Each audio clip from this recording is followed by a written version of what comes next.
Hardies and Hardos, what's up? We're back at it. Well, Episode yo, 54. I'm not even going to say this man's name because screw him. He played for the worst team of all time. the But worst team of all time. I can't wait to hear this. Honestly, I have no idea. I'm The not. worst team of I all just said time. I'm not going to say his name. So, like, You have not to. even, no, I'm not even acknowledging him. This is the Bobby Wagner episode, though. Can you tell me what team We'll it shout is out at Bobby least? Wagner. Or we'll shout out Levante David, maybe. Or Aroldis Chapman. Or who else I got written down? Horace Grant, NBA Hall of Famer. Horace Grant episode. Can you tell me who it is? I mean, it follows the trend of Bobby Wagner and Levante David. Oh, You're forgetting you an really don't like obvious. this guy that much? Am I missing? I No, hate the team he played for, obviously. but you hate him that much? I hate this team, yes. More than the Packers. No, you don't. Are you going to say it or what? Why? Is Because it I'm not Brian acknowledging. Urlacher? Yeah, Ryder like Oh, who hates the Bears more than the Packers? me, this guy. That's the dumbest thing I've ever heard in my life.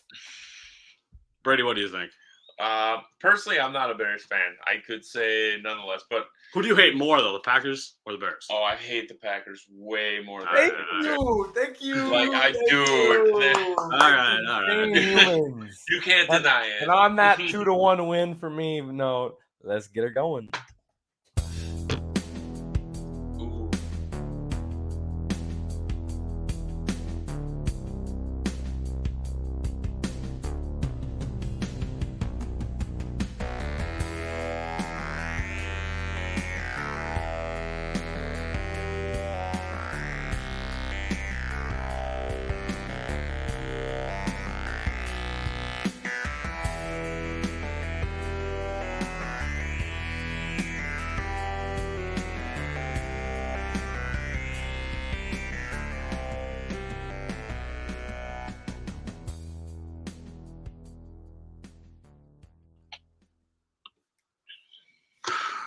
Spinning. You know what we're going to talk about to start?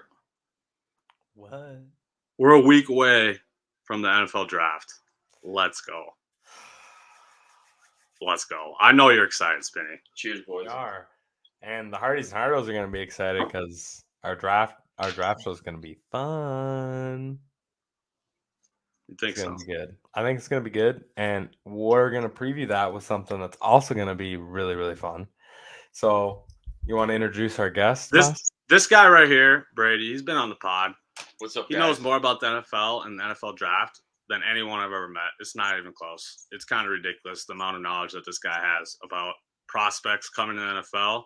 And this is like my go-to dude for dynasty football advice. Like, he knows everybody, dude. I'm telling you. Yes, sir. I'm telling you. So Dapping me up, man. it's all facts though, but we're gonna talk studs, steals, and sleepers. So we're gonna ask Brady who he thinks first round are for sure gonna be studs in the NFL. We're gonna ask him who he thinks second and third round range, who will be steals that will probably produce like a first round player, and your third and late round or later round player, obviously sleepers. I mean, we've seen Spinny's GOAT came from whatever round fifth. Everyone's GOAT. What do you mean? It's not my GOAT. It's everyone's GOAT. That's the thing. Like, I don't even get to like make an argument anymore. It's kind of sad. Like, I miss the days of like arguing with people hard about Tom, but I don't even get that anymore because it's just a thing. So it kind of just Trust me, I know, because I was that one who would just argue just for the hell of it, and now I can't. Now I can't even do that. No, you can't. I don't know. Patty might be the guy. I mean, I hope so. That's what I'm rooting for. Yeah. I mean, man's about to be like 8th, 9th highest paid quarterback, like in 2 years, and the Chiefs are going to be able to spend money again, and it's not going to be good for anybody. His deal was like what, like 12 years or something ridiculous? What was it? 10. Yeah. 10? 10, 500 mil. It's It's half a bill. Half a bill, 10. So it's going to work out for them, 100%. Oh my goodness! In like 4 years, it's going to be like. It's going to be whatever. Could you imagine if DeAndre Hopkins goes to the Chiefs this year? Oh my god, that won't even be fair. If they cut him though, 100%, why wouldn't he go there? It'd be the dumbest thing ever to not go there. They just won it all. Like, you get to play with Pat Mahomes. Yeah. I mean, Like, he could go to Buffalo too. That'd be kind of fun. Yep. I Right. saw there's speculation on that too. Diggs, Jason Hopkins. That's not and even. Josh That's just, Allen. Good luck, DBs. no. Oh gosh. That would Oh, be gosh. some scary stuff, I will say. All right, let's get back to the topic of the NFL draft, though. Brady, give me a guy that offense, defense, any player that you like in this first round, at least projected to be a first round player. So the two guys I actually went with are defensive players. I'm Okay. actually personally higher on defensive players than I am offensive players, and I find There's a lot of edges. Oh yeah, there's some people that are going to disagree with me, obviously, because Bryce Young is projected to be the number 1 overall draft pick, and CJ Stroud, and I mean there's great offensive talent in this draft, but I'm just personally higher on defensive players in this first round. For example, my first player that maybe the highest on is Tyree Wilson out of Texas Tech. Yes, that guy is an animal. I mean, from a metric standpoint, an athletic standpoint, he's just built for the NFL, especially on the end. I mean, he's 6'6", 275 pounds. He had 7 sacks and 14 tackles for a loss his senior year before. Wait, you say 17? 17 tackles for a loss. I mean, this guy is an absolute monster. He's huge. Like, you shouldn't be able to move that fast. Tackles in this league are going to be having a problem with this guy. Let me ask you this about Tyree Wilson. I got an ass too after Bus. I've seen mock drafts have this dude literally being the first defensive player taken ahead of Will Anderson. What do you think about that? Is that a little crazy or no? Not really. I don't think that's crazy at all. I mean, I think there's a strong chance that Houston actually selects Tyree Wilson number 2 overall. That was leading to my follow-up question there is, why wouldn't you want to take the hometown boy if you're not going to select the quarterback? You know, there's a lot of speculation on CJ Stroud, potentially not being selected number 2 overall because him and Deshaun Watson have the same agent, and there's a bunch of different BS going on there. But anyways, Tyree Wilson might be the best defensive player on the board, and that's no knock on Will Anderson or Jalen Carter. I mean, there are some freak athletes in this draft, but personally, I mean, he's kind of the underdog of the 3, honestly. I would say like Will Anderson is probably the safer pick, but Tyree, just given his size and athleticism, he's the best. The upside is probably higher, and that sucks for me to say as a Bama guy because I think Will Anderson's a freaking monster. I love Will Anderson. He's going to be a monster too. Yeah. He's like a Micah Parsons level player, maybe better. I mean, he's just that good. But did we see from Shefty 2 hours ago increasing speculation that Houston will draft best defensive player on their board at number 2? That's what he was just getting at. Like, absolutely. Like, that's why he thinks Tyree could go 2. He could go as high as number 2. I think Panthers, I mean, they didn't trade DJ Moore 2 firsts, 2 seconds just to not select a quarterback. They're taking Bryce Young. They're taking Bryce Young. It's like 1,000. It's like 1,000 to 1 at this point. Plus, he canceled all other meetings. Like, that's kind of sus too. Like, he met with the Panthers, then canceled every other one. The betting odds right now for the Panthers is like negative 1,500. It's just, it's almost a lock as far as the betting market goes. There's still a small chance they could still go with Stroud, but essentially David Tepper, the owner, wants Bryce Young. So I think it's going to go that way. I mean, he's just too good of a prospect. Why are you DJ Moore to draft Bryce Young, though? Let's get rid of our best receiver. They gave up way too much. Way too much. I get it. They said the Bears had like 3 guys that they had to include. I mean, I'm sorry, but if I'm drafting Bryce Young and I know that he's going to be good, but there's the possibility that he could be hurt early in his career, I'm trading J.C. Horn or whoever Brian Burns. Yep. I'm trading one of those guys instead of DJ Moore in that situation. If I'm taking more of a project quarterback or more of a guy that like Stroud that I think could be around for a long time, maybe it's different. And I want to keep that defense as well. But if I'm taking Young and it's like we want to win and we want to send it and we got some assets to do it, then why are we doing that? That just makes no sense to me in today's NFL where I agree. You need a number 1 receiver to be good on offense. Oh, absolutely. And that leads to like the Texans though. That's why it makes sense for them to go defense. They don't have any weapons. You're just gonna throw one of these QBs out there with freaking 0 weapons and And expect something? and They're gonna be D'Amico terrible Ryan, again. they're keeping him around for a long time. Next 6 year year they're gonna be contract. bad Like, as heck. And Drake yes, May and Caleb Williams are better than are better. anyone in this year. So Oh like yeah. I would just be bad again. Run it back with Davis Mills, be bad Exactly. again. And then once Take you get that quarterback, you'll have built from this draft. And if you hit on guys in this draft, then you'll actually be good in the next one. yes. 100%. Yeah. 100%. So it All is right. if that's what they do, but that's you really think Houston's gonna do the smart thing? We're really betting on that? Houston doing the smart thing. Houston. I'm betting on Houston? D'Amico Ryans maybe doing the You smart think thing. he has that much control? I don't know if he does, but I mean, he's came from a good organization in San Fran. True. Hopefully, he takes some of that with him there. And yeah, obviously, who knows? I mean, it might just literally be the GM making 100% of the decision. Who knows? It is Houston, like you said, but I guess we'll see come a week from today. But Brady, who's another guy you like in the first round? Oh man, probably my favorite first round prospect, and I know he's going to be drafted probably somewhere between that 14 to 25 range. But Brian Branch out of Alabama, I'm absolutely in love with that prospect. He's 6 foot, 193 pounds, and he plays maybe multiple positions. Honestly, on defense, I mean, he's hybrid. He's a hybrid. He plays outside linebacker, slot, nickel corner. He can play safety, both safeties, free safety, but he's an absolute stud. I absolutely love the way he plays. He's a ball hawk. He can obviously hit. He had Brian Branch had 58 solo and 32 assisted tackles with 3 sacks and 2 interceptions this last year. Everything. He's an absolute monster. I mean, where do you think he's going to go? Personally, I think at the very latest he falls to 24 at Jacksonville.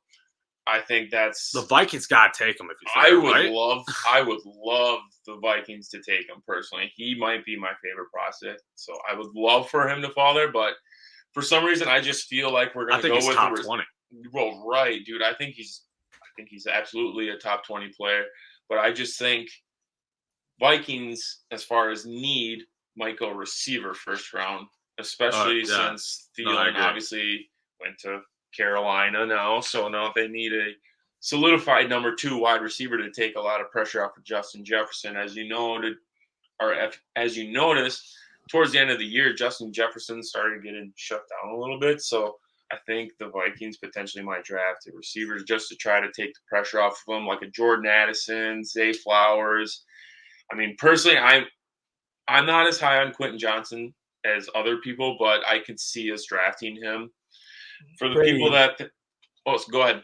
Can I get you on an impromptu rank your receivers? Yeah, sure. 5. Number 1 absolutely has to be Jackson Smith-Njigba. I think that guy is he's a slot receiver, but that doesn't matter. I mean, there's a lot of great slot receivers. Look at Cooper Kupp. Justin Jefferson coming out of college played 99% out of the slot. Literally slot, yes. I don't care what anybody says. It doesn't matter what receiver they are. Talent is found there. But I mean, he's not the fastest receiver. He's not, but he's a fantastic route runner. He's great with his hands. He knows how to find the open field. I mean, he's probably my favorite. Number 2, I'd go with Jordan Addison out of USC. He played with Kenny Pickett at Pittsburgh previous year. And, I mean, Kenny Pickett was drafted in the first round for a reason. I mean, he's a Blintikoff, or however they say it. Blintikoff winner. So, yep. In 2022. Yep. And then 3, I'd go with Zay Flowers. Yes. That guy out of Boston College. See, the thing with Zay Flowers is he's more of a talent. You see, he didn't have the production numbers at Boston College. And if you watch the film on him, he's absolutely destroying DBs. I mean, he was their offense at Boston College. They had no one besides him. I mean, their quarterback play was terrible. And he was still put up like pretty solid stats. Like, oh yeah, he was a fantastic player. And then 4, I go Quentin Johnston. I mean, here's my knock on Quentin Johnston is he catches with his body a lot, and against NFL defensive backs, that's not going to be. he's going to have to get away from that. He's going to have to learn how to Yeah. high point a ball. Yeah. Like, I mean, you got to go get that thing.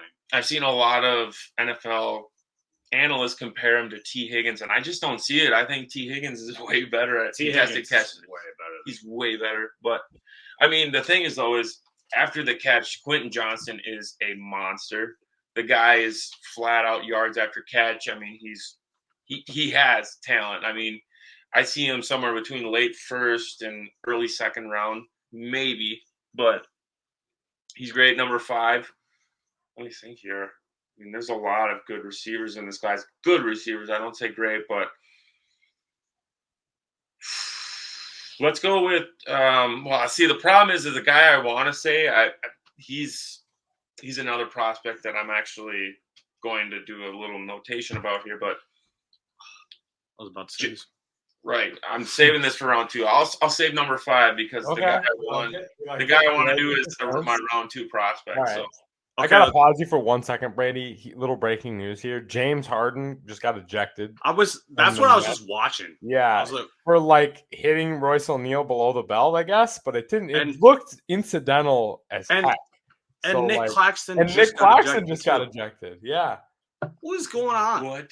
I know. That's why I just had to interrupt. Well, did Claxton get a tech earlier in the game when he stood over Embiid? Did they both get in trouble for that? Maybe they double. I didn't. I wasn't. I know Embiid kicked him or whatever and got a flagrant. Yeah. But what did he get ejected for? He just flexed on Embiid?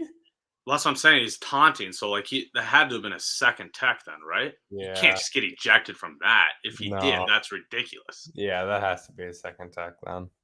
Oof. But they're gonna even really tee him up like that for just flexing on him? It's getting a little. This game has had a lot of chippiness to it. They're trying to get it under control. I can understand that. Let's jump back to the NFL. Yeah, back to the NFL. Let's jump to the steal. Yes. You're claiming this guy's a second or third round steal. Second round steal. In my personal opinion, is Jonathan Mingo out of Ole Miss. He's my number 5 receiver that I wanted to say. See, the thing is he was also another not much production. In college, he only had 1 year of good production. How big is this dude? 6'2" and 225. If you want a comparison for that, A.J. Brown is similar size. Yeah, I was going to say that's A.J. Brown size. That's A.J. Brown, Treylon Burks, et cetera, et cetera. He showed probably the most potential as far as size in this draft class. This draft class is honestly built with small receivers. Like Josh Downs is extremely small. I mean, and Zay Flowers is only 5'9" or whatever. He's not very big. He's about 183 pounds. I mean, he's 4'6" ain't bad. Oh no, and that's no knock on these players. I think they're extremely great and athletic players, but this is a smaller receiver draft class, and maybe the NFL is trending towards that, especially with guys like Devontae Smith showing a lot of potential in the NFL. But personally, as far as size goes in this draft class, Jonathan Mingo, he caught 51 passes for 861 yards this last year with 5 touchdowns. He showed great contested catch ability. I think he could even potentially slip late first round. Potentially. I'm not saying he's going to. But I think he's a lock for second round. No doubt. The potential is there.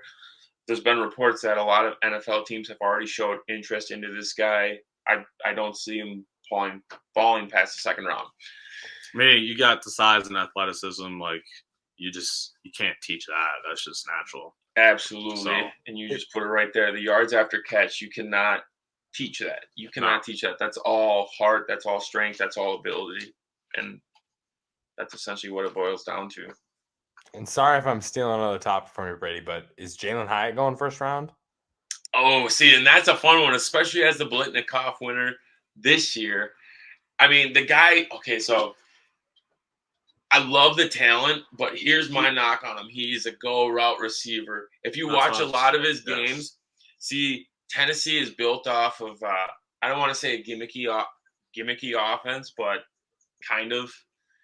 Essentially, if you watch, so against Alabama when he had that monster 5-touchdown game, over 200 yards, and it was on 5 receptions or 6 receptions, they were all go routes. He was torching these DBs, which talent's there. Like I said, he was flat out torching these guys. But if you look at his route tree, Matt Harmon on Twitter, I love this dude. He posts receiver. I can't even remember what it's a route tree, anyways, but it shows the percentage of completions on per route basis. Jalen Hyatt is top of that list for go routes, man. He's a freak athlete, but he's just too one-dimensional. Yeah, he's too one-dimensional. Absolutely, that's very well put, actually. But yeah, I love. He could very well. I mean, the Giants could be a potential landing spot. Maybe even the Chiefs. I mean, that's a very high potential. They've already worked out Zay Flowers, actually, and maybe there's a potential trade going on there. Yeah. Who knows? Maybe they trade up to get him. Also, I will say, Jalen Hyatt, 40-inch vertical, 93rd percentile for the combine this year, and freak athlete. Oh yeah, no, there's no denying that. And a 4.4, so 4.4 with a 40-inch vert. I mean, he's only like 6 foot 180, but that's from freak athleticism. He's a freak athlete, no doubting it. I mean, the guy has a lot of potential in the NFL, but it's just, can he put his game together? And I think he's kind of in the Quentin Johnston range, where it's late first, early second range. I don't see him falling past that, just because the potential is sky high on him. Yeah, and he's going to be fun as a punt returner either way. Yeah, I mean, because no matter what, he's a football player too. I mean, the guy's he's an athletic. They're going to get the ball in his hands and see what happens. I'm even excited about Cedric Tillman in that offense in Tennessee's. Like, actually, Cedric Tillman got hurt, but he's also another prospect from Tennessee that's just sky high like Hyatt. But either way. All I know, my boy Jahmyr Gibbs, about to be a freak. He's probably going second round. He's going to be a freaking monster in that. Is he?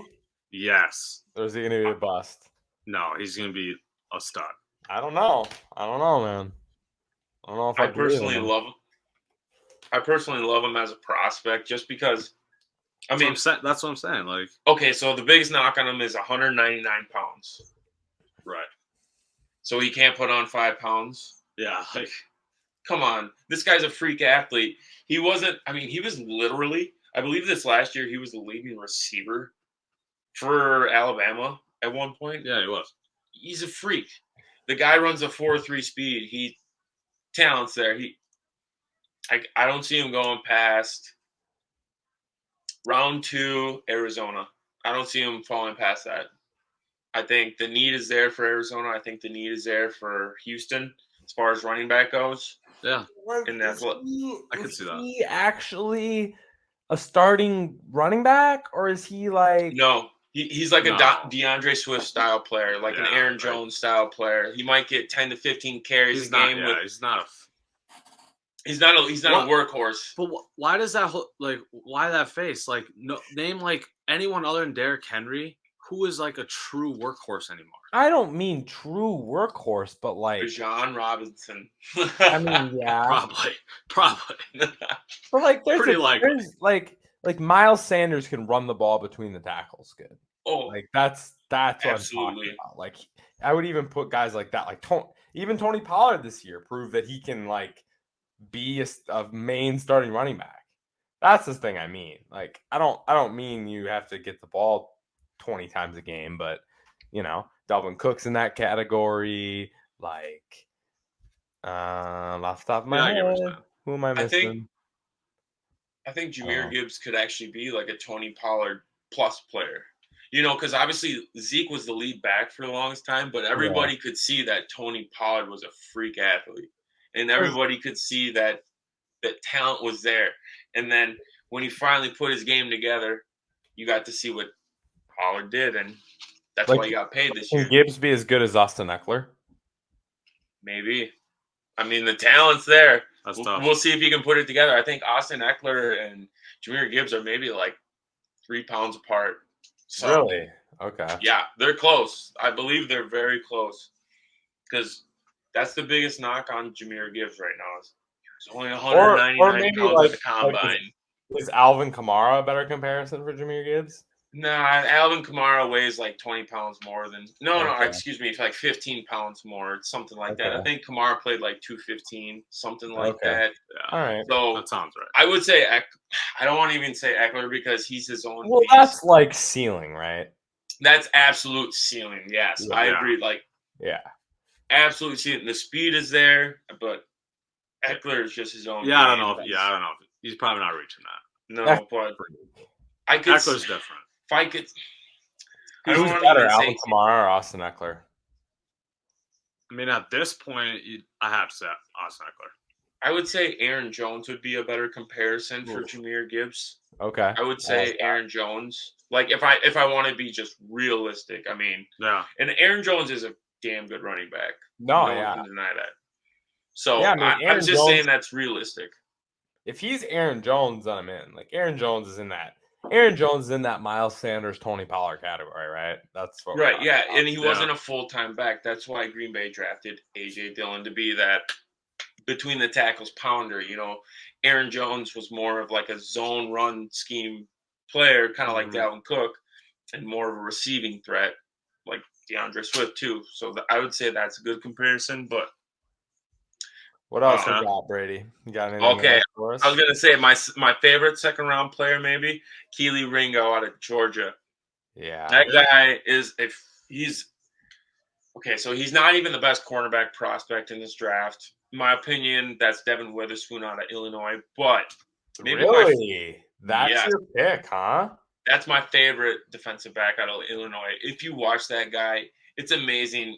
Any receiver amassed any yardage against that guy. He is so locked down. I don't want to say Sauce Gardner level, but I don't even know who I would comp him to. Sauce is he's his own world. He's so good. But I'm just gonna say Devin Witherspoon is probably the best DB in this draft, especially over with Christian Gonzalez.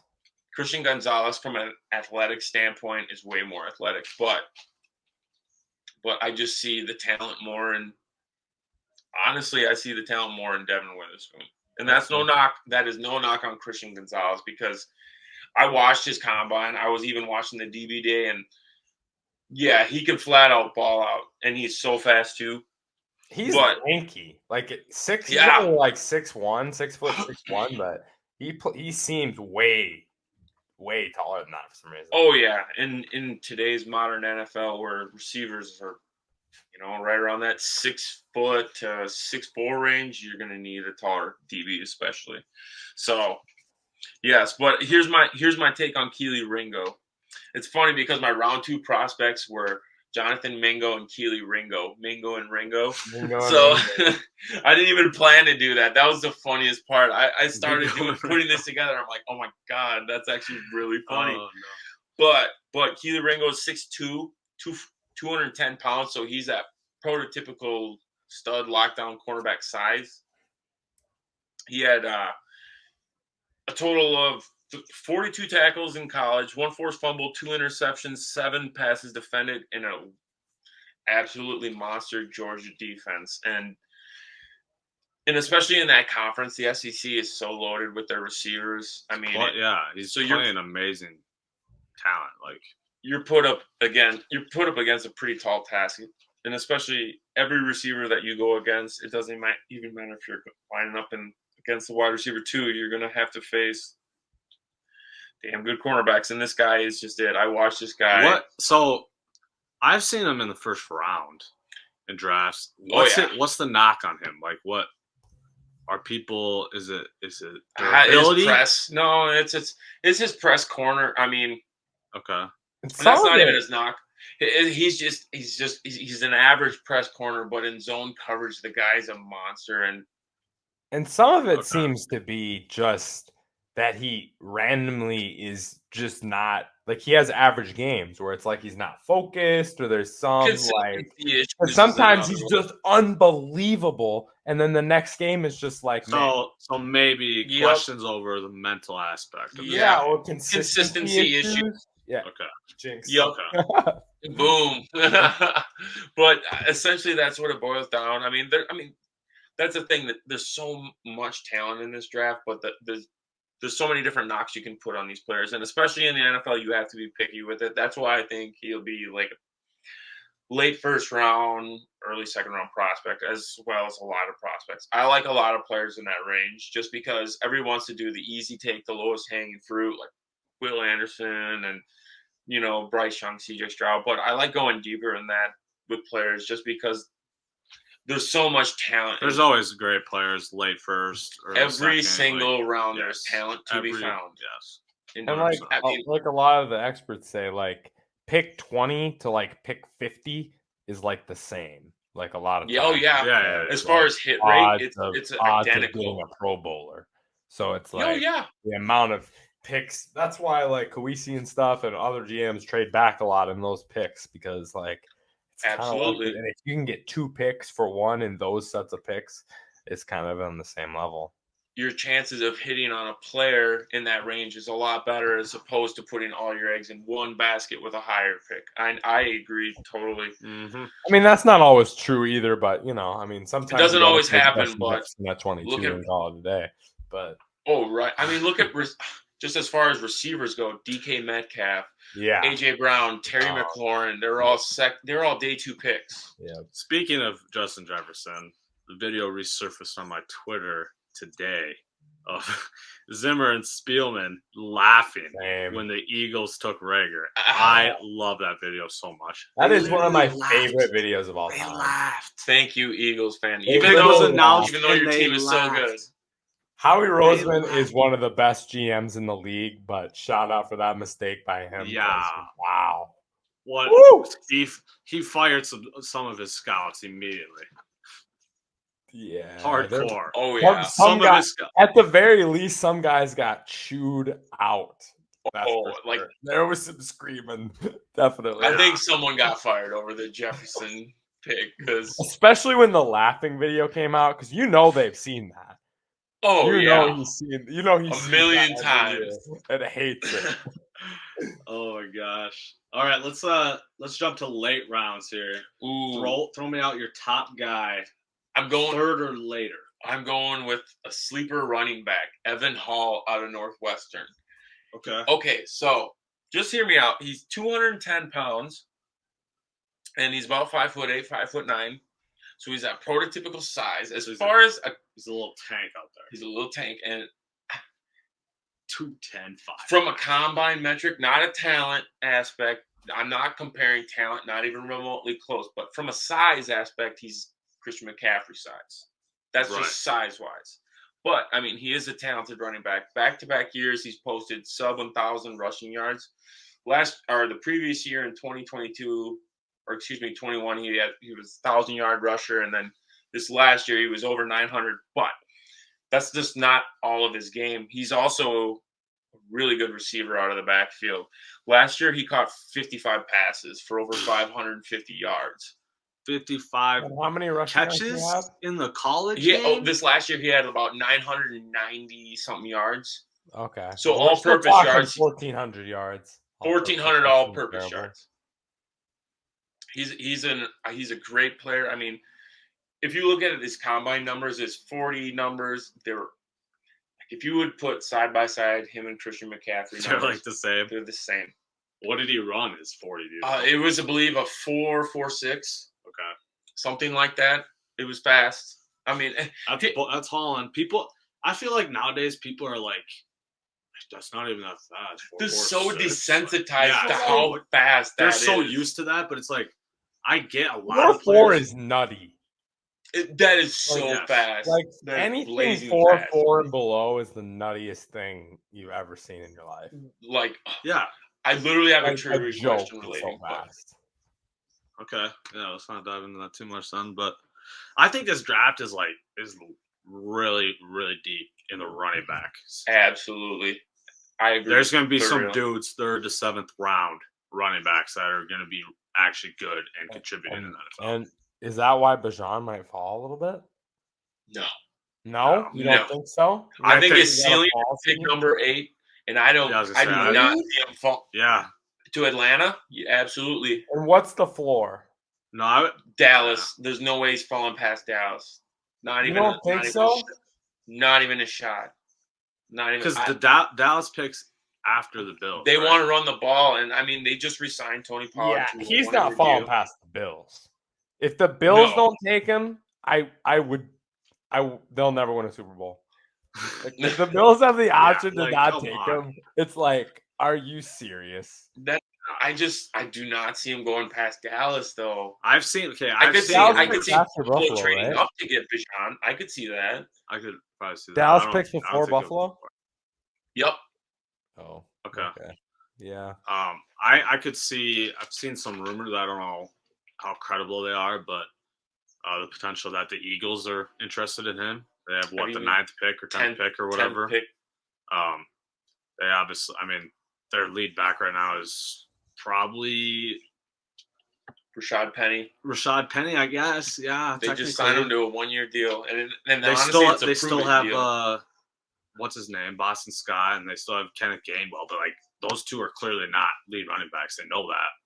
And with how much the Eagles run the freaking ball, why wouldn't you take a stud like that?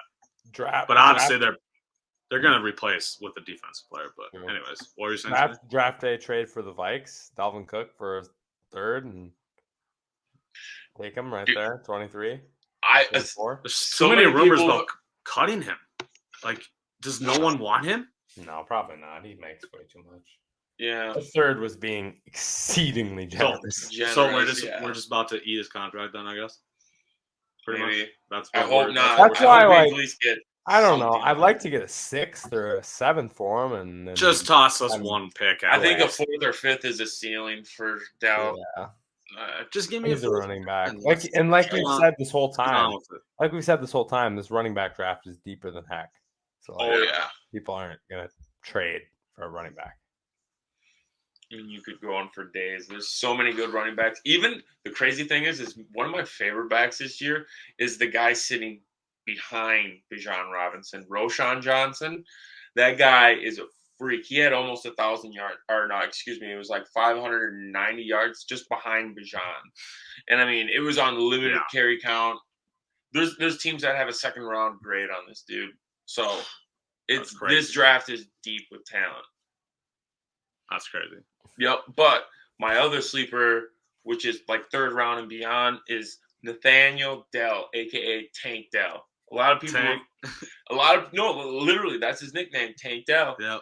And he played out of Houston, smaller school, right?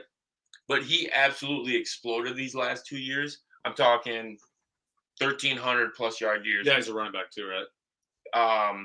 No, I don't believe he's a running back. I'm thinking of Tank Bigsby or whatever. Tank Bigsby out of Yep. That's what I was Yep, Tank Bigsby. Yep. This is Tank Dell. This is a Houston receiver. He's a little guy, dude. He's about 5'10", 165. Shit. Blazing speed, 165? 165.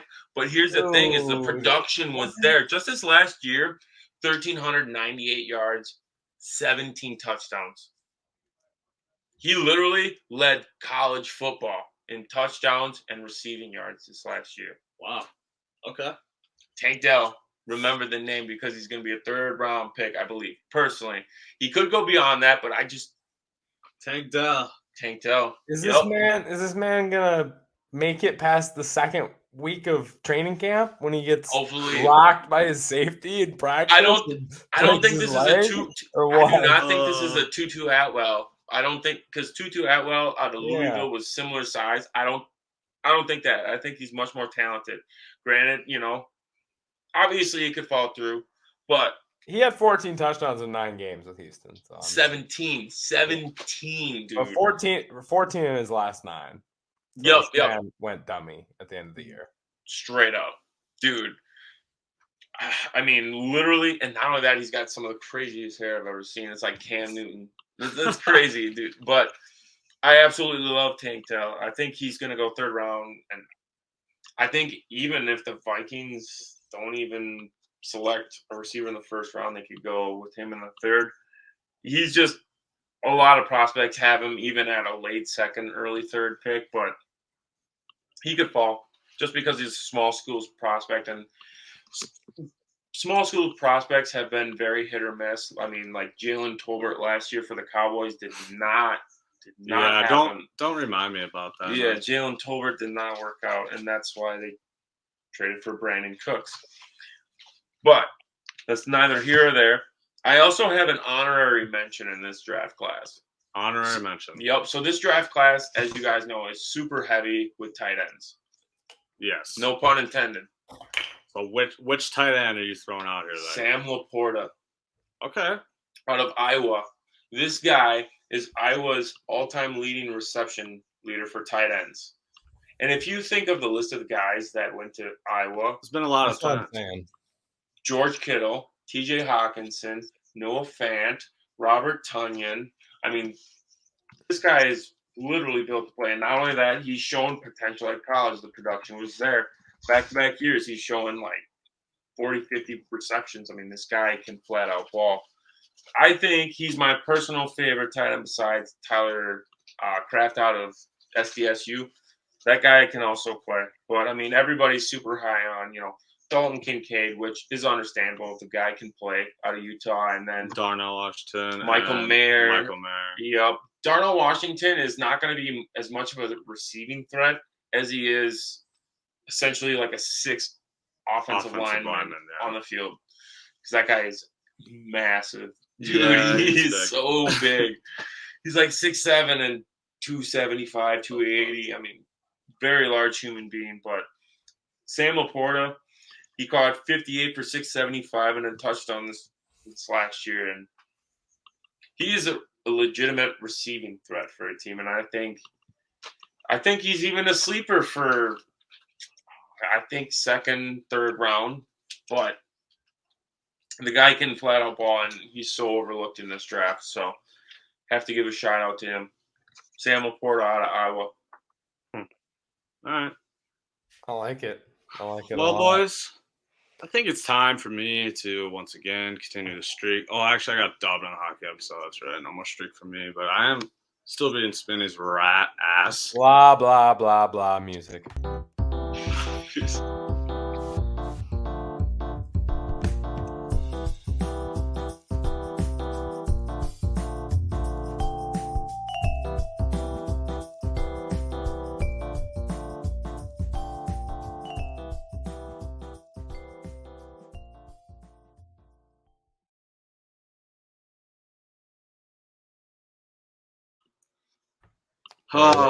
Boss muted our mics and we didn't unmute them, so we had a nice little 3-second delay there, everyone.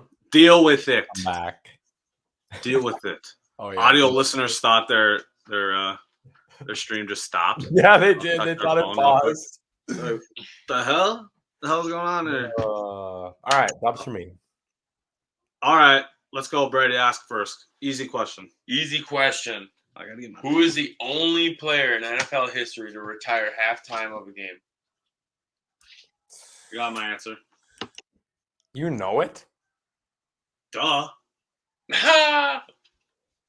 Actually, I guess I could be wrong, but I feel like it's Antonio Brown. Antonio Brown.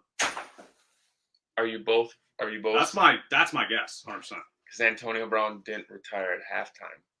Are we talking about like? This is an easy question. I assumed it was Antonio Brown. No cap. Is it George Blanda? Who is it? Antonio Brown was mid-game. Halftime was Vontae Davis for the Buffalo Bills. He literally retired halftime of a game. Yes. Tre'Davious White actually came out in an interview and talked about it. It was hilarious. I remember that. He just left. Took his gear off, dipped. Right at halftime in the locker room. Well, Antonio Brown, I mean, it's pretty obvious. He was on the field and did He was on the field. This wasn't during halftime. This was during the game. Like, and I guess Antonio Brown didn't retire. Like, he thought he was going to get signed by a team and play. Yeah, he was just doing AB things. Yeah. Vontae flat out said, "I'm done. I'm retiring." He just said it right at halftime, and I thought that was the funniest thing ever. And I thought one of you would have gotten it. Well, damn. All right, no worries. I got some more. Your easy question. Who leads the playoffs in blocks per game in the NBA so far? If you watch the playoff game, this should be. Is it? You've watched this team, you should know. I have a guess. I'll just throw out Sabonis from The Kings. Kings. Yeah. Anthony Davis. Anthony Davis. All right. Yep. Six blocks per game. He has 12 He blocks had, in the he had game. 7, I know, and 1 for sure. Yeah, so That's why I just assumed him.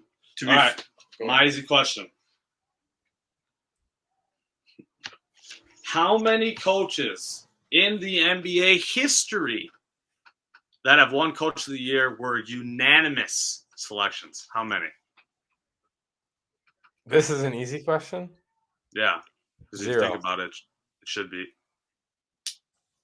Well, one, including this year, 1. Final answer. I have no idea. I'll just throw out a none. 0. The answer is 1. Yes, Mike Brown this year, first coach to win unanimously. That was a rat question. How? I assumed that was easy because, like, I saw it everywhere. Yeah. First unanimous coach. I don't know. Whatever. I got Whatever. it right. Spinny Well, doesn't. Yeah, so I don't know why you're freaking mad about it. All right, Brady, what's your medium question? All right. So John Ross, he was an NFL player. I think he's still signed to a team. But anyways, he ran the fastest 40-yard dash in combine history at a 4.22. Who is the only other athlete in the world to run that? And I'll give you a hint. It isn't an NFL player. can you ask that one more time?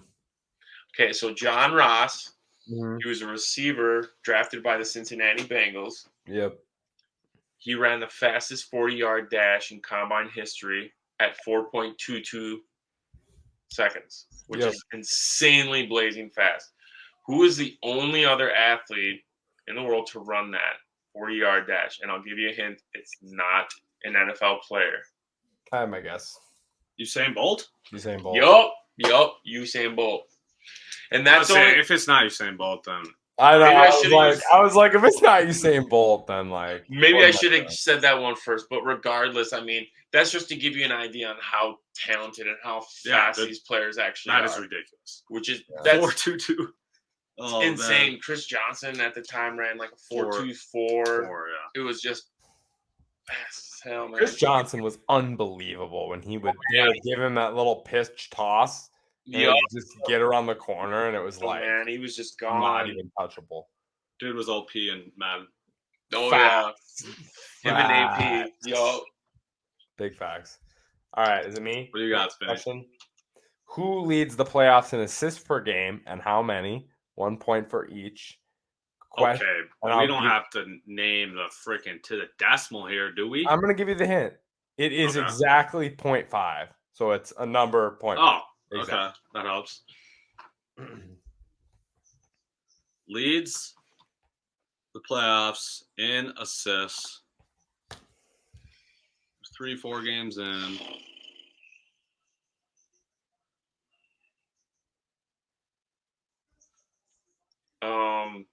Oh, man. Drew Holiday, is he one of them? This is going to drive me insane. Is that your guess, Brady? Yeah, You get to guess a number, too. Something and a half. What's the hint? I can't So even like give you 9.5 or something. I don't know. I'm gonna throw out 11 and 10. We'll throw out another 9.5 9, number 10, for me. 11. I don't know. I'm gonna go 10.5 for some reason. I feel like it's higher than that though. And I'm gonna go. Oh, this is gonna make me so mad when you tell me. Oof. No, let's go. Yeah, no, let's go 10.5. Fine. That's fine. Let's go with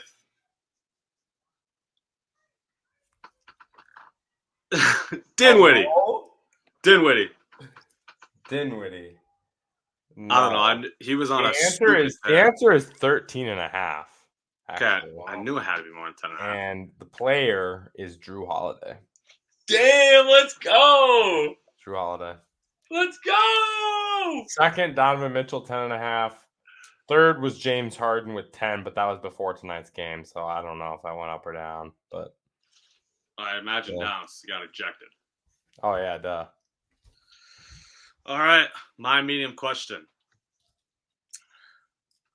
1 point each, just like Spinny's was. The last unanimous Rookie of the Year, who in the NBA, obviously, who was it, and what year? Derrick Rose. 20. Wait, what year was Derrick Rose? I don't even remember actually. I can't remember. I'm gonna say. I'm guessing that's not it then. I'm gonna say Ben Simmons 2017 or 16. I can't remember. I'm gonna say 16. Ben Simmons 2016. No, it can't be that long. 2017. 2017 Ben Simmons. What's your final guess, Brady? I don't even know. Is it D Rose? I'll go with D Rose. I don't. That's the problem though. I couldn't even tell you what year he was drafted. Well, the answer is your very own Karl Anthony Towns 2015-2016 NBA season. Okay. Last unanimous Rookie of the Year. Before that, it was 2012 Damian Lillard. I should have known, Kat. There was no one in that draft class. No one. Wasn't Joel Embiid? No. It was like Jahlil Okafor and Yeah, that's third. I can't even remember. It was terrible. Well, Spinny, did you say 2016 or 17? I said well, it's 2015 anyway. I said 17. Yeah. Okay. Hard question, Brady. All right. Who is the youngest starting Super Bowl quarterback in NFL history? To start in the Super Bowl or to win? To start in the Super Bowl. And I'll give you a hint. The player's retired now. He retired 2 years ago.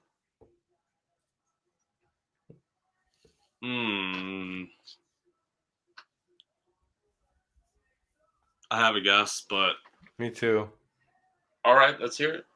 Big Ben? Yup, it's Ben Roethlisberger. You shouldn't have said retired 2 years ago. If I you just know. said retired recently. Ah, man, I maybe should won. have But said 2 years ago, I was like, oh, it's Big Ben. Yup. And I knew I was between Big Ben and Brady. Yup. Big Ben so. he wasn't even 24 years old yet. He was 23 years and 11 months. So he wasn't even 24 years old yet when he started. Sheesh. Crazy. All right, Spin. What scores do we got here, Bus? Me and you are tied 6-6. Brady's got 1. Ooh-wee! There are 2 players tied for the MLB lead in home runs. One of them is Pete Alonso. Who's the other one?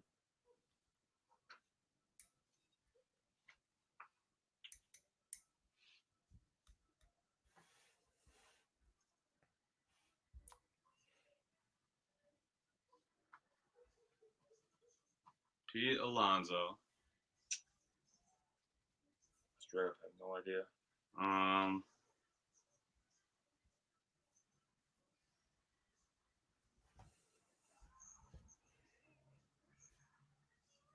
I couldn't even tell you.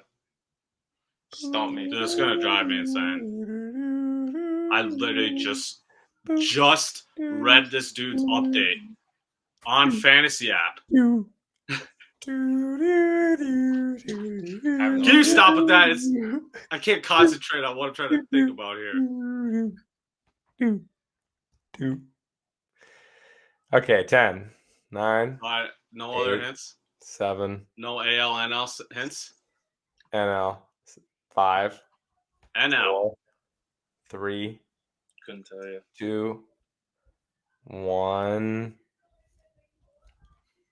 I'm so mad, dude. You're You're literally gonna tell me, and I'm gonna slap Can myself. you just guess somebody? I'm not gonna get any guesses. No guesses. I couldn't even give you The a plausible trivia guess. show or what? I'm gonna Watching TV in our living room. What's going on? Give me a guess. whatever. I'll just throw out Kyle Schwarber. I know that's not right. I'll go with the same because I don't know who else to even throw out there for a name. Patrick Wisdom. Yes. Chicago Cubs. It's the other one tied. I just read his freaking most recent update this morning on the fantasy app, dude. Oh my That's gosh. That is tough. He's not owned. He's only owned in like 8% of leagues. It's tough. Not even owned in our league right now. Nope. Oh my gosh. It's tough. All right. Well, Could've guessed it. if you don't beat me based off my last question, because I babied you guys, I'm giving you 1 point each here. If you can't even name one of these players, you're not an NFL fan, Spinny. Also, Patrick Wisdom got picked up this morning Oh, did he? That makes by sense. Warsaw. Classic. Mm-hmm. Classic. All right. For all the marbles. 7 first pick quarterbacks have won a Super Bowl. 7 of them. Name 3 of them. Eli Manning.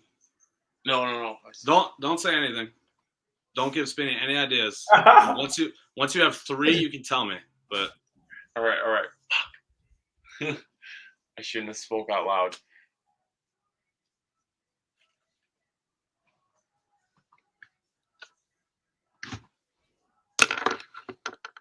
Eli wasn't drafted number 1 because that pick got traded.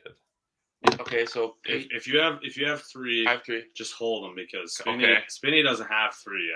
I have 2. I want Spinny to guess first. Dude, I I'm have already to get holding it. 3? I have to get 3 to get any points. No, that's what I'm saying. You get a point each. Oh. That's what I'm saying. If you can't name 1, you suck. I There's just 7. have 3. 3. Start naming them. Yeah, What do you got? or something. All right, here we go. Starting at the fresh number 10. You got till that Can I just 57-10. go? No, wait till Okay. then. All All right. right. I'm going to say Peyton I'm not Manning letting and John Any Elway. matters. Those for sure I know. Peyton Manning, John Elway. I'm going to... Did this guy win a Super Bowl? I don't know if he did. I'm going to say Drew Bledsoe. I don't know if he won a Super Bowl, though. Okay, Brady. Terry Bradshaw, Peyton Manning, and Eli Manning. Ding, ding, ding. Brady named 3 correctly. Eli didn't get drafted number 1. They traded Eli him. was the number 1 pick in the draft. And then he was traded. I thought they traded. Oh, Number 1 pick in the draft. They traded the pick first, and then someone took him. But like I said, you still got 2 points though, Spinny. It's 1 point each. Yeah. Your answers: Joe Namath, Terry Bradshaw, Plunkett, Jim Plunkett, right? Is his name? Jim. Yeah. Jim Plunkett, Troy Aikman, John Elway, and both Manning brothers. The Troy Aikman one hurts. Spinny, we got to figure out what's going on with this trivia race. We got to come to a mutually agreed upon decision. Go for it. All right. I don't mean to Forrest Gump this, but I got to pay. You're the man, Brady. Got you guys.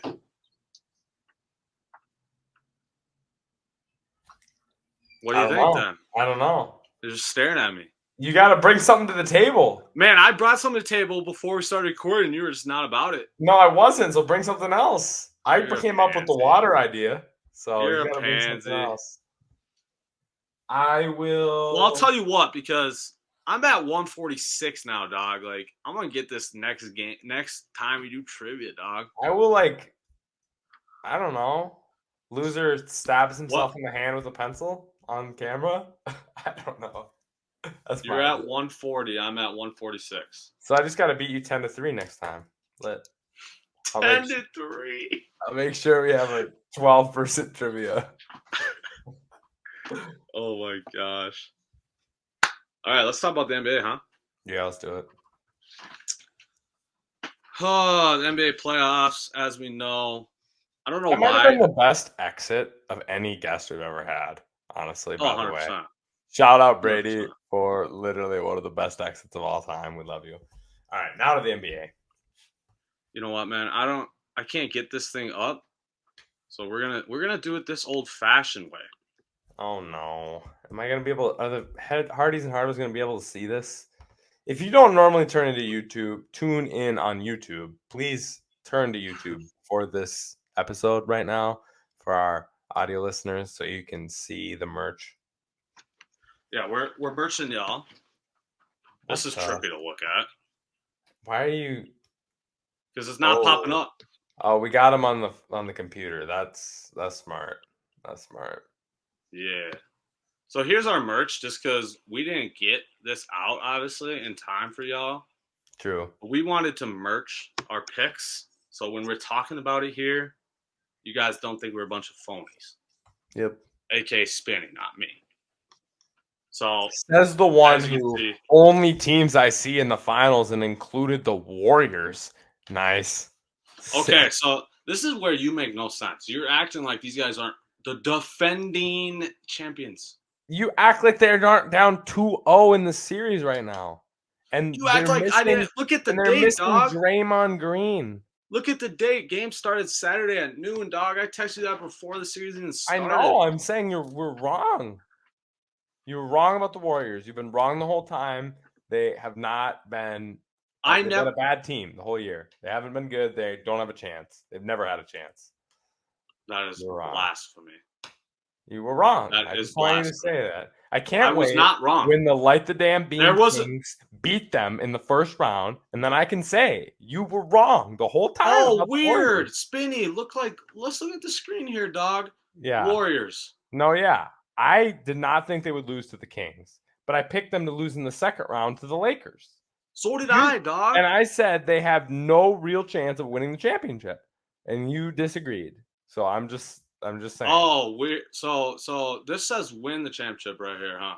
In the finals, I didn't think they had a chance to go into the finals either. Zero chance to go to the finals. They 100% had a chance to go to the finals. Nope. That was the most, 0%. actually, literally the most ridiculous thing you've ever said on this podcast. I said it before the play. I said it a month ago on the pod.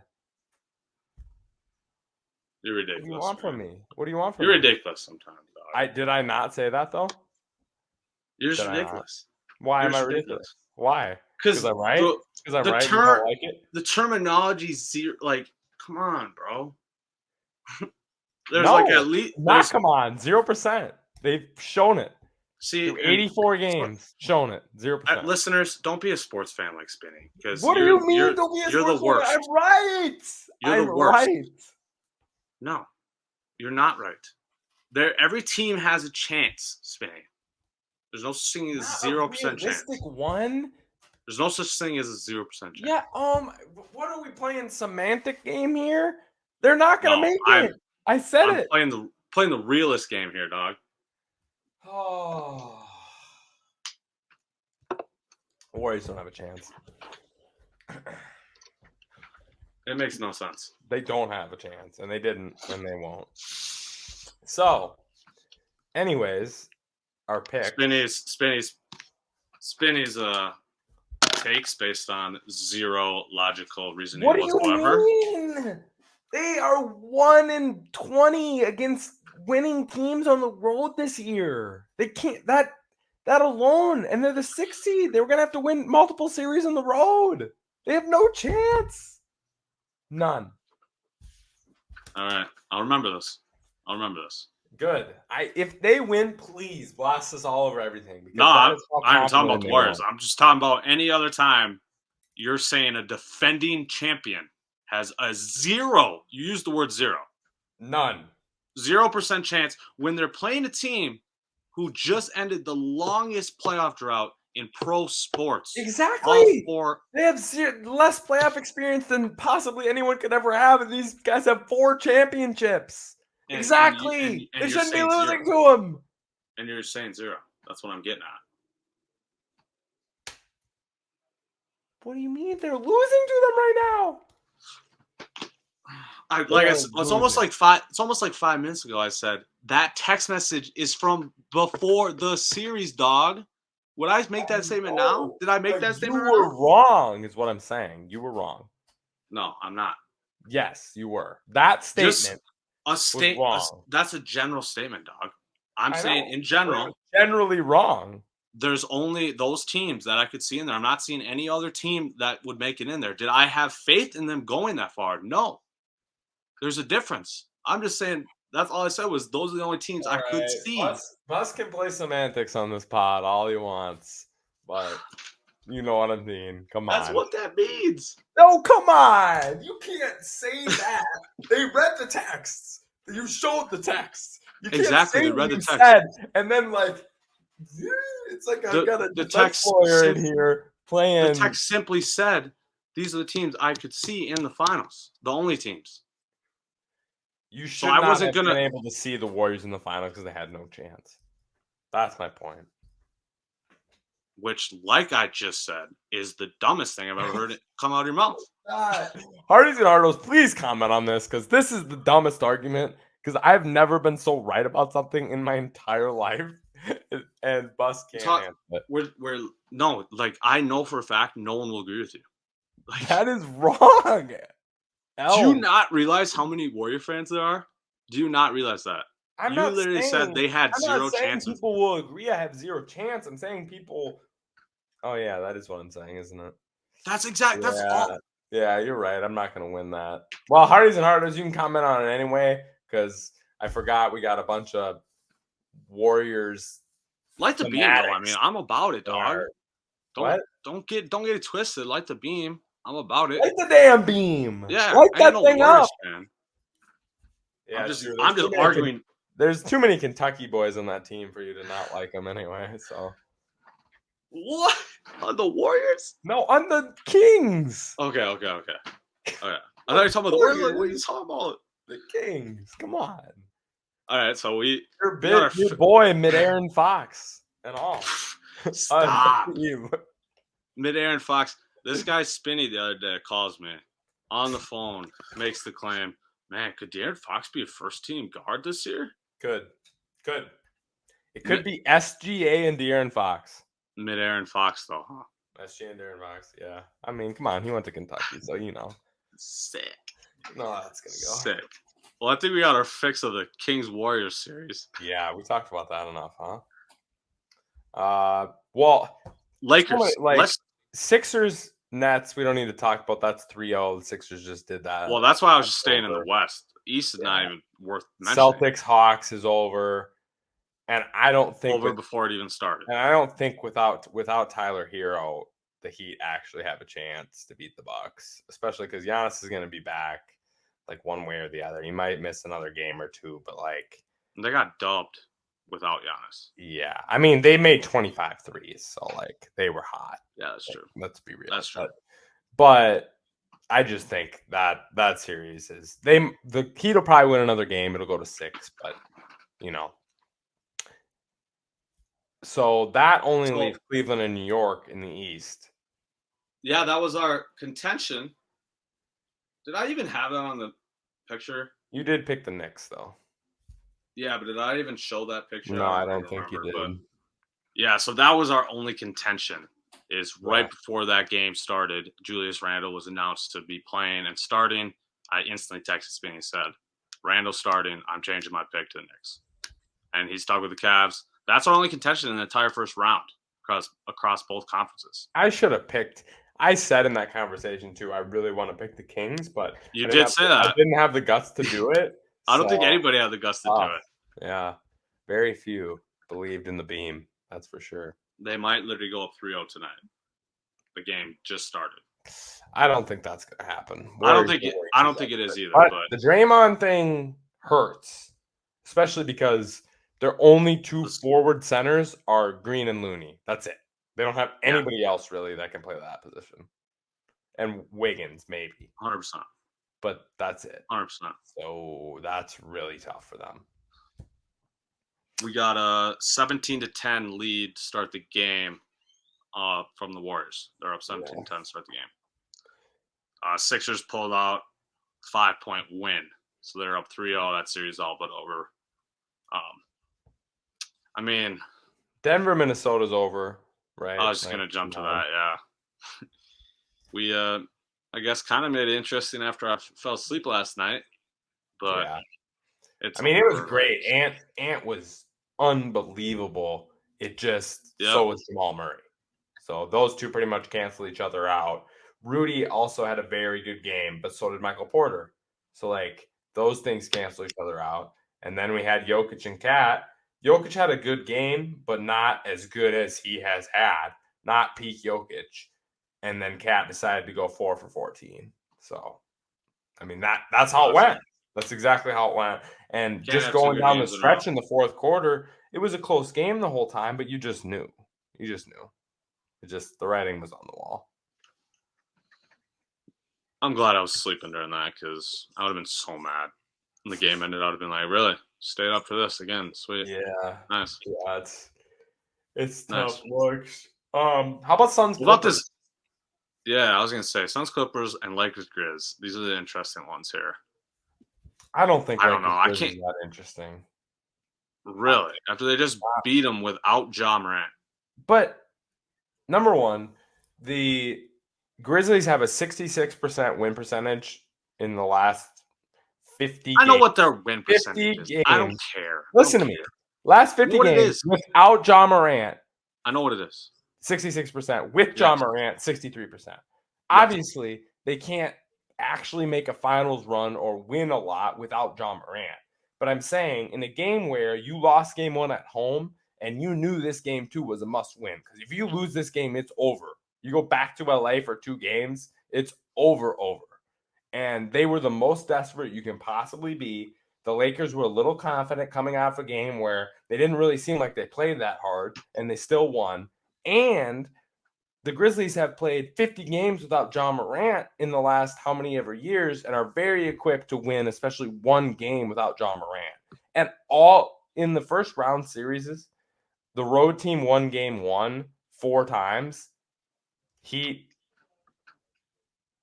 What's the series we were just talking about? Heat. The Knicks beat the Cavs. Knicks. Clippers beat the Suns. Clippers. And Lakers. Sorry. All 4 of those teams lost game 2.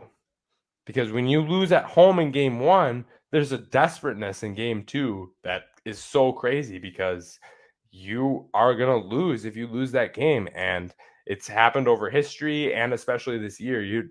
Road teams don't very, very rarely win both games on the road to start the series. So I don't have any confidence in the Grizzlies actually winning this series. Yeah, no, that's fair, but now they're gonna have confidence though. They tied the series. I guess I have no idea Ja's status. Possibly getting their best player back. Like they're riding a new wave now too, though. So yeah, I get what you're saying, but like, I mean, this is both games in LA. Next 2 games, LA has home court again. I don't know, man. I don't know, but like, bro, we just watched a game where Anthony Davis had like 9 points.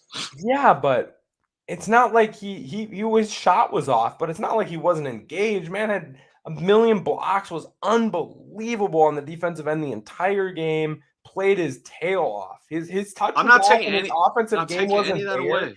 But I'm not worried about that from Anthony Davis because he still was engaged. He just had a bad game, but he was engaged. And that I am not worried about Anthony Davis the rest of the series if he stays engaged like he was in game 2. I don't know. I could totally see exactly what happened in game 2 happening again. They had half their points from LeBron and Rui. That is not a recipe for success. I have zero confidence in any of their guys. D'Lo sucks. He's terrible. Austin Reeves, I have confidence in him to score 15 to 20 as well. Yeah, that's true. Times this series. I just think they can put it together. I don't have faith in Bag Fumbler. Don't have faith in Who's bag fumbler for the Hardys and Hardos? Dennis Schroeder. If you didn't know, catch that Dennis reference. Schroeder is Get bag with fumbler. it. Jared Vanderbilt's not a scorer. If AD is being a soft little pansy like he always is against the He wasn't a soft little pansy, though. That's not what happened. He just wasn't hitting that's his what shot. I saw. He was I saw him going after flopping, it. going for fouls, not trying to finish. He was being soft. I don't think he was letting the defensive player of the year get in his shit. That's what he was letting happen. Jaren Jackson did outplay him for sure in that game, but I don't think he was being soft. How can you say he's got to prove it to me?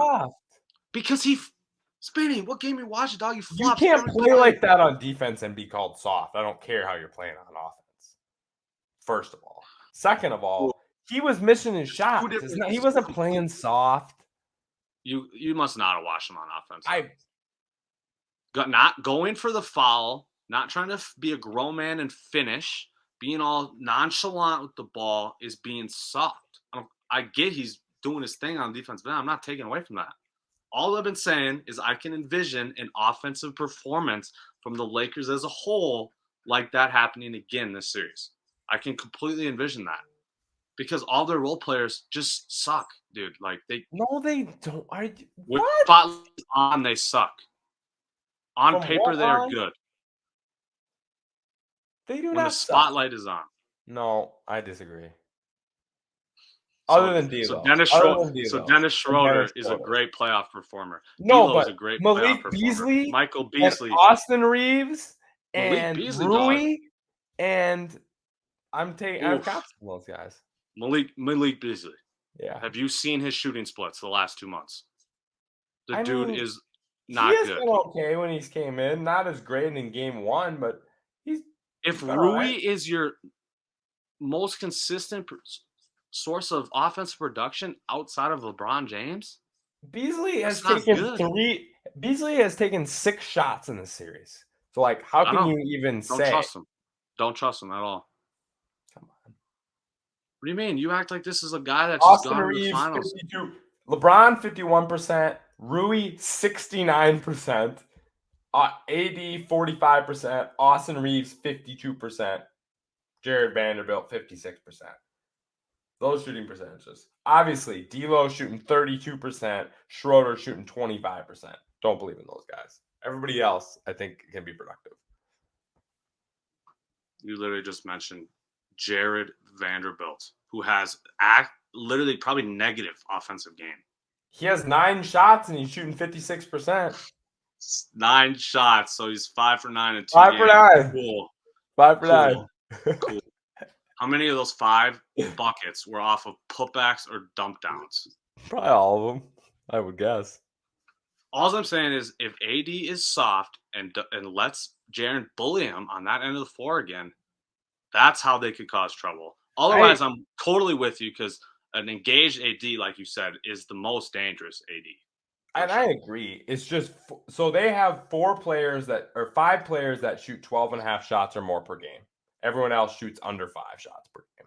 There are 5 players that take over 12.5 shots: Reeves, Russell, Davis, Rui, and LeBron.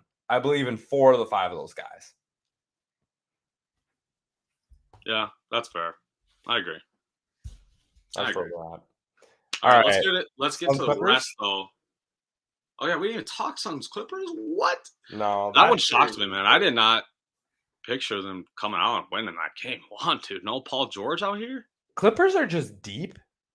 Deep. And the Suns are not. And the Suns they're other than their 5 starters, like they suck pretty much. Once they get Campaign back, you can't even that'll Campaign will be huge. You can't even describe it because then they'll at least have a scorer off the bench. But man, you can't have Chris Paul playing 38, 40, 39 minutes like that. Yeah. You can't have that. And that's another reason Campaign is huge. Because if Chris Paul can play 30 to 32 minutes, he's way, way, way more effective than he's been.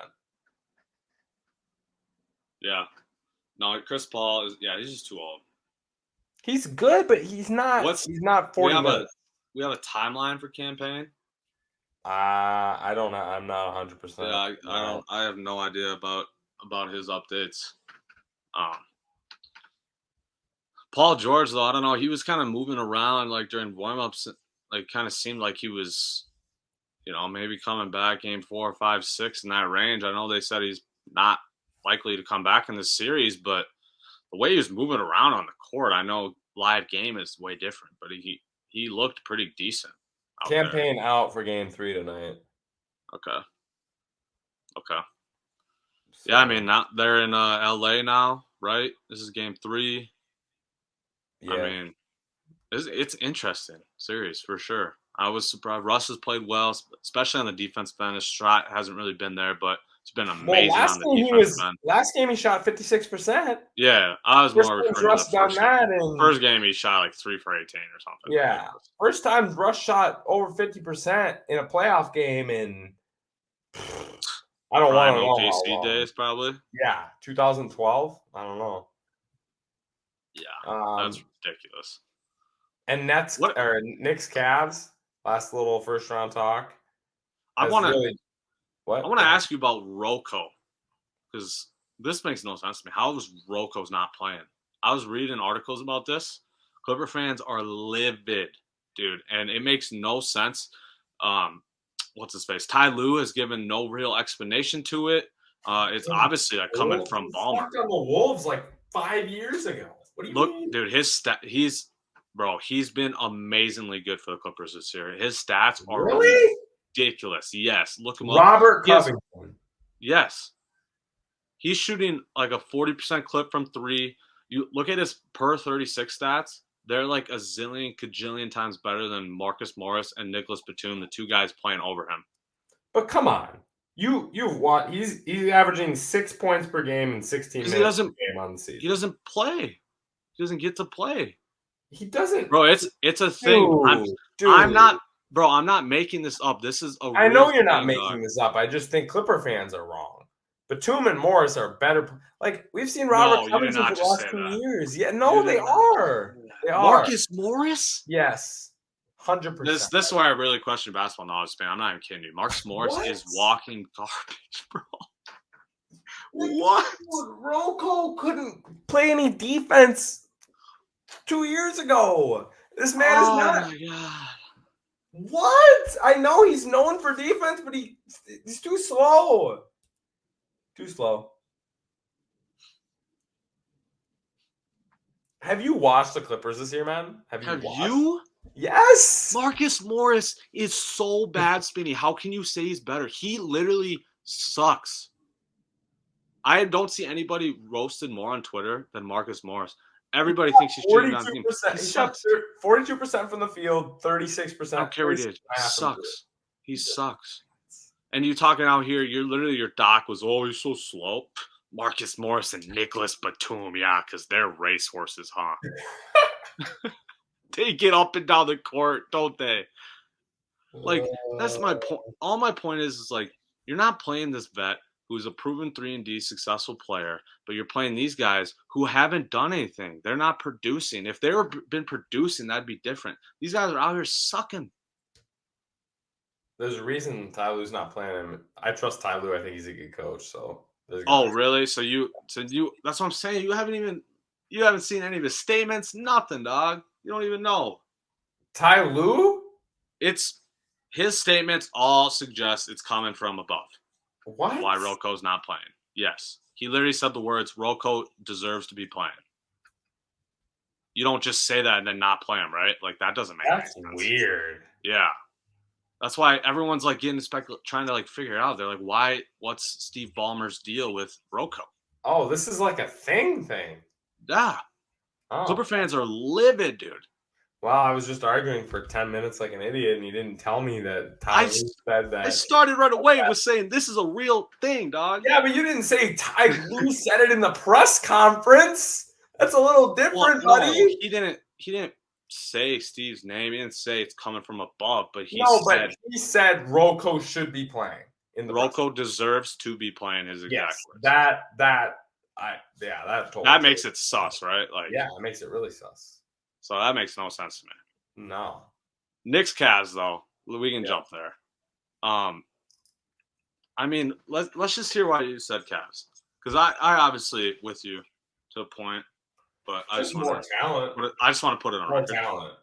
And I don't know how successful Julius Randle can be against Mobley and Allen. Those are two guys that can play very good defense on him. Jalen Brunson is not like a big guard that can really expose Garland or Mitchell on D. Like he'll be good, but it's not like an unbelievable matchup where you have to double him or do weird stuff like that. Like those guys can do as good as anybody's going to do. I mean, Brunson's going to get his, but and then you have two of them on offense versus him, and RJ Barrett has not. It's been different this year for him. I thought he was going to take a step, but he really hasn't. So the Knicks really don't have that third guy. Like Quickly's okay, nice little role player off the bench, but he's not Garland. That's for sure. Yeah. And Mitchell's the best player in the series. Definitely. Yeah, I agree with all those statements. I just think the potential for the isolation to work in the Knicks' favor is there. I liked that. I obviously understand that Mobley is a freak defender and quite possibly the best guy you can put on Randall in the league. I mean, there's only a handful of guys that I would like actually fully feel confident guarding Julius Randle. He's one of them. But I just think Julius on a different level this year, man. This is not a Julius we're used to seeing. He's taking that next kind of step. I'm not saying he's taking the next. If they win this round, definitely lose the next round. I'm not saying anything crazy about Julius in that regard. Yeah. But I think this is a matchup he can expose. It's not a team with a ton of playoff experience or anything like that. Not saying he really does either, but just as an established vet who's now taking that jump. He's 28 years old or so, just entering his prime. And then you got Jalen Brunson, who like damn near averaged 30 last year in the playoffs for the Mavs. Like this dude knows how to put up buckets in big moments. And so it's just kind of those jumps that Brunson and Randall both made this year that just when it's crunch time, who do I trust the most to get me a bucket? These two guys are a little more established. But I do agree, Spida is definitely the best player. So that's 100% what they got going for them. It's definitely the biggest toss-up of first round. Who you got in the East Finals? Let's go. Well, it's Bucks Celtics, 100%. That's what I'm picking. Celtics, yeah. I will not. Well, I don't like the Bucks, so I shouldn't say root for anything else. But like, I'm rooting for the Celtics, 100% to at least go that far. From there, I'm picking the Bucks to edge out the Celtics this year and advance to the NBA Finals.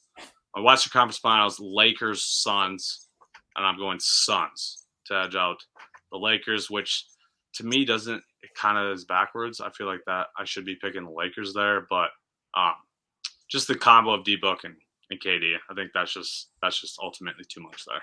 So that's my matchup, Sun Bucks. What do you got? I'm going to go same finals, Lakers, Really? Suns, Bucks, Celtics, but I'm picking Lakers. Same conference finals. Same conference finals, but I'm going Celtics, Lakers. So we're going opposite what? finals. We're going to get what? Celtics, Lakers finals. We're going to get it. I think I just worry about the Suns' depth.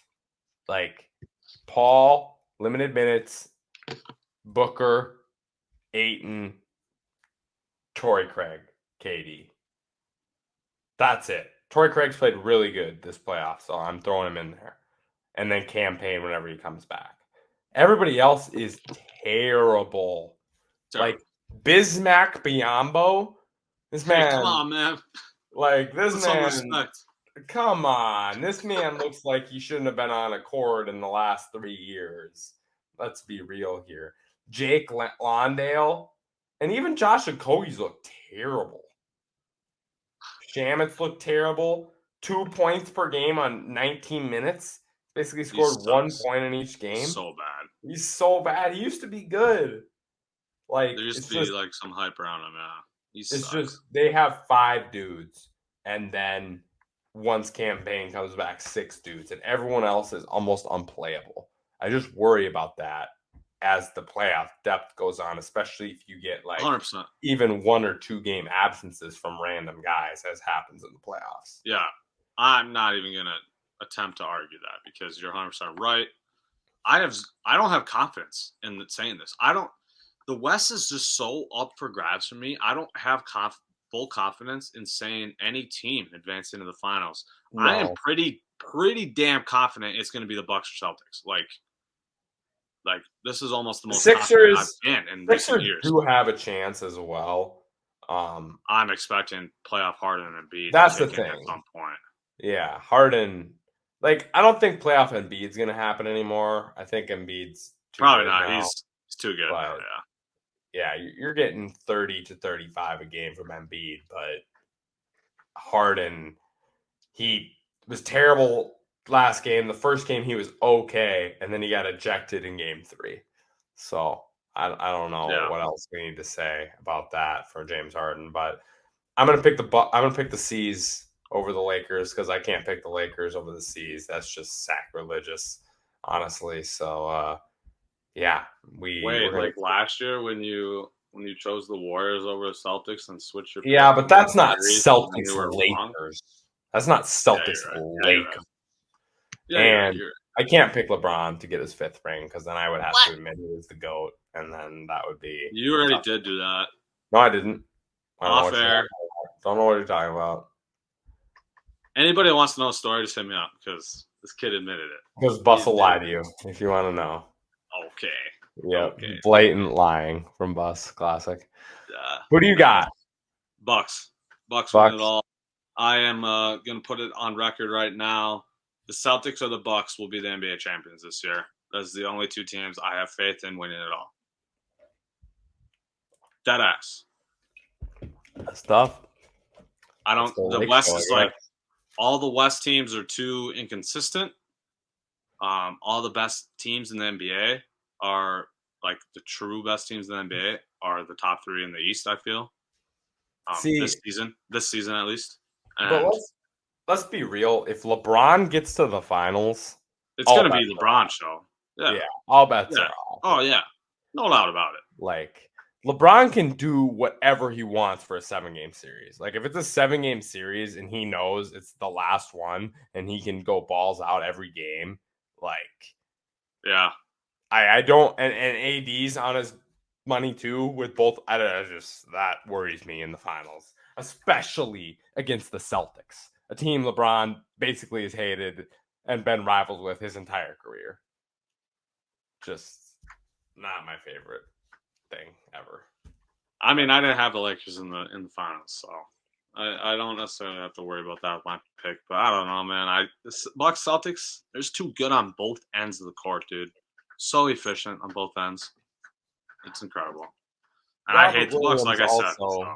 With how many games he's missed, like that's always a toss-up. And without him, like it's hard because they don't have a ton of big man depth. Like without him, they're playing Sam Hauser for minutes, and I don't love that. So dude?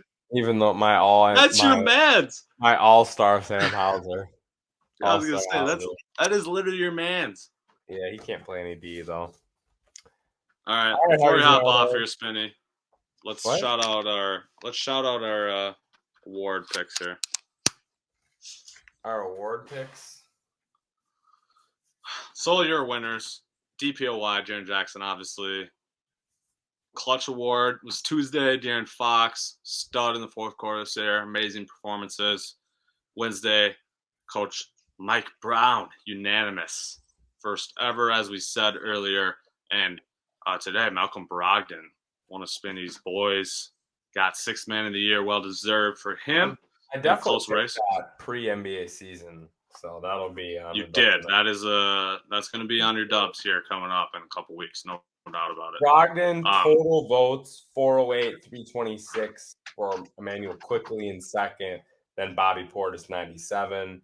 De'Aaron Fox, the Clutch Award, had 460. 2nd, Jimmy with 104, so he blew out that award. DeRozan with 80, Brunson 77. So not really a close one there in 6th man, but other than that, not close. Decently close one for the DPOY. 56 first place votes to 31 for Lopez. Overall, 391 to 309. So that was a little closer there. The other 3 awards, Most Improved, Rookie of the Year, and MVP. to be decided when they're going to be announced sometime later in the playoffs. Lowry, Shai, Brunson, your finalists, most improved. Rookie of the year, Paolo, Jalen Williams, and Walker Kessler. MVP is obviously the trio from last year: Embiid, Jokic, and Giannis. I'm going to just go on record and say my midseason MVP pick of Jokic. I know you picked him too. That's going to be wrong. It's going to be Embiid. I'm pretty sure you're with me on that. Yeah. Right. Dark ROI, horse. I mean, I think Jokic is third at this point. I think Giannis has moved up into the second. I think Giannis is probably snaked some picks away from Jokic. Yeah. It's going to be interesting to see how that voting turns out for the MVP. I'm really interested to see that one. ROI, that's Paolo, obviously, right? Like, yeah, I liked it. These other two guys had great rookie seasons, but Paolo was too good from start to finish. Close. Yeah. Most improved, I'm going to run with Lowry. That was my midseason pick as well. He's kind of got that more stereotypical most improved route of not really being good, and all of a sudden he's really good. I mean, the dude jumped 10 points per game, 15 to 25, plus improved his efficiency too. He went up in field goal percentage and 3-point percentage and rebounds. Like, obviously, Shai and Brunson, amazing, well deserved if they win it.